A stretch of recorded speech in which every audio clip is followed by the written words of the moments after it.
हरिद्वार जिला पंचायत चुनाव की तैयारी के चलते कांग्रेस पार्टी ने कसी कमर। हरिद्वार से हमारे संवाददाता से हुई बातचीत की देखें रिपोर्ट।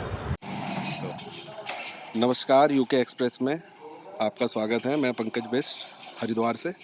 हमारे साथ मौजूद हैं ओबीसी के प्रदेश अध्यक्ष उत्तराखंड श्री आशीष सैनी जी। आशीष सैनी जी, बहुत बहुत स्वागत है आपका। जी स्वागत। तो सैनी जी, मैं आपसे जानना चाहूँगा कि हरिद्वार में जिला पंचायत चुनावों को लेकर क्या सरगर्मी तेज है, क्या चल रहा है जिले भर में? हरिद्वार में जो जिला पंचायत चुनाव है लगभग 1.25 साल लेट हो चुके हैं और राज्य सरकार का इसमें कोई इंटरेस्ट नहीं है। वो नहीं चाहती कि चुनाव हो और ग्राम पंचायत के लोगों को अपने अधिकार मिले। ग्राम पंचायत के बजट में भ्रष्टाचार करने के लिए ये सरकार कोई भी काम नहीं कर रही है जिला पंचायत चुनाव को लेकर। अभी भी जो सरगर्मी है वो केवल हम क्योंकि कोर्ट में गए हुए हैं, PI लगाई है, तो उसकी सुनवाई करते हुए जहाँ तक उम्मीद है कि अगस्त के पहले हफ्ते में ही ये चुनाव डिक्लेयर कर देंगे।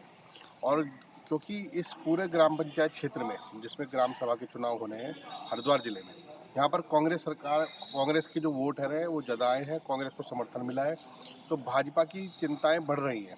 भाजपा जिन लोगों को प्रत्याशी बनाकर लाने की तैयारी कर रही है, जनता उनके खिलाफ खड़ी है और ये इसका असर आपको पंचायत चुनाव में देखने के लिए मिलेगा। तो भाजपा निश्चित हार की जो लड़ाई है उसे लड़ने के बचने का प्रयास कर रही है, लेकिन हमें उम्मीद है कि न्यायालय से हमें न्याय मिलेगा और हम लड़ाई लड़ेंगे। आप किन मुद्दों पर कांग्रेस पार्टी हरिद्वार जिला पंचायत चुनाव में, जो मेन मुद्दे रहेंगे कांग्रेस पार्टी के, किस मुद्दे पे पार्टी चुनाव लड़ेगी? देखिए, सबसे बड़ा मुद्दा पिछले 1.25 साल का जो ग्राम विकास योजना का बजट है उसको खुर्द-बुर्द होने से रोकने का जो काम है वो करेंगे।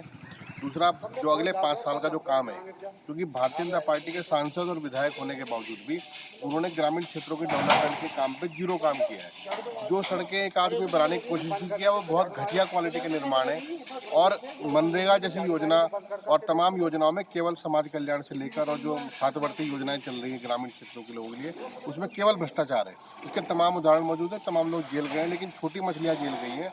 अभी बड़े मगरमच्छों पर कार्रवाई होनी जरूरी है। इसीलिए उत्तराखंड की जो हरिद्वार जिले की जनता है इस जिला पंचायत चुनाव में प्रतीक्षा कर रही है कि हमारे प्रतिनिधि बैठें और इन सब पर हम काम करें। सैनी जी, एक नेशनल हेराल्ड के मामले को लेकर कांग्रेस लगातार सक्रिय रह रही है। हम देख रहे हैं दिल्ली से लेकर देहरादून से लेकर हरिद्वार में हर जिले में जहाँ जहाँ कांग्रेस के कार्यकर्ता है वहाँ विरोध प्रदर्शन हो रहे हैं। इसके ऊपर क्या कहना चाहेंगे आप, जो ये सोनिया गांधी के ऊपर ईडी ने?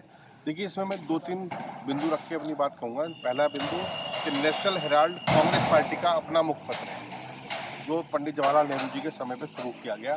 दूसरा, नेशनल हेराल्ड के जो शेयर्स ट्रांसफ़र के प्रक्रिया में 1 भी रुपए का लेन देन अभी तक नहीं हुआ है और दूसरे जो शेयर्स ट्रांसफ़र हुए हैं उन्हीं बोर्ड ऑफ डायरेक्टर्स के हुए जिनके वो ईडी के पास इस संबंध में कोई जानकारी नहीं है।